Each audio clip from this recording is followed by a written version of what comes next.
Hi everyone, back to more YouTube channel. It's Chris back with my thought of the day. Breaking news thought of the day, really. Had to jump on and do this on the way home. It's starting to get dark, as you can see. My light is on in the car. Let's hope nobody knocks on the window or I'll have to end this video really quickly. But there is somebody who's fucked, and that's not me. It's Everton Football Club. Yes, they've got a 10-point deduction, which is effective immediately. It's taken them from 14th in the league down to 19th in the league on only 4 points, which, you know, to be fair, all joking aside, you know, we've had a love-hate relationship with Everton fans, certainly in our comments, where they seem to love to hate us. But Sean Dyche was starting to get it together, to be fair.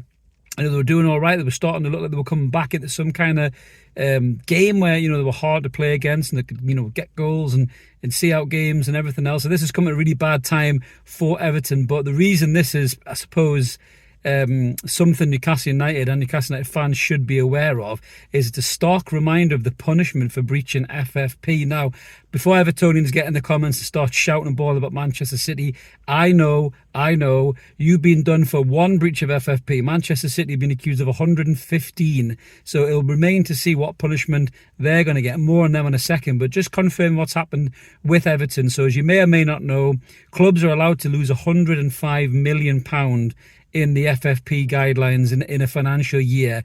And in 2021 to 22, Everton have been found by an independent observation or investigation, whatever it's called, to lose 125 million. Hence this 10-point deduction, the biggest in the history of the Premier League. And it's a stark reminder that the Premier League are taking this FFP thing very, very seriously. We as Newcastle fans, myself in particular, do get a bit carried away and start kicking off and shouting and bawling about how we should be signing this player and that player and Victor Osimhen for 100 and something odd million. I do constantly get reminded in the comments, FFP. And to be fair, this is a real stark reminder to me and everyone else who gets carried away that FFP is definitely something that needs to be considered. Hence why the club are being so stringent with their spending, you know, money in, money out type thing. So, you know, what's going to happen to Manchester City and Chelsea? Who the fuck knows?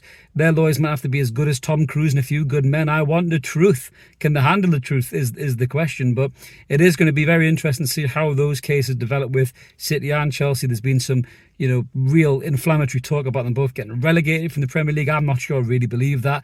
I don't think the Premier League will let them get relegated, but they could have a hefty point deduction. You know, if Everton have had 10 points, who's to say City and Chelsea don't end up getting 30 points or something like that, which will make it difficult for them to win a league or finish in the Champions League. I mean, Chelsea are just starting to get that shit together, so to speak, under Maurizio Pochettino. So this is a real interesting development. It really, really is. And in terms of Everton, you know, it was always going to be a challenging thing for Everton to stay in the league anyway, as it is. This is going to make it really, really difficult for them. They're down to 4 points. Thankfully for them, Burnley are utterly shit.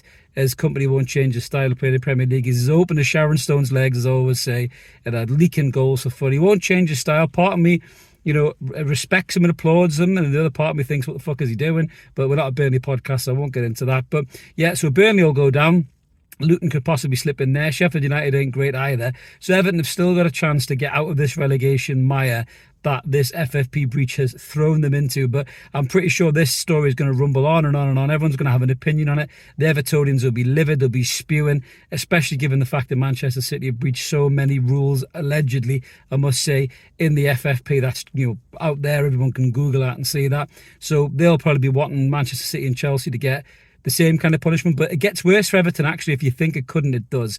So Leicester, Leeds and Burnley are trying to sue Everton for £300 million because they felt this case should have been dealt with last season and it wasn't.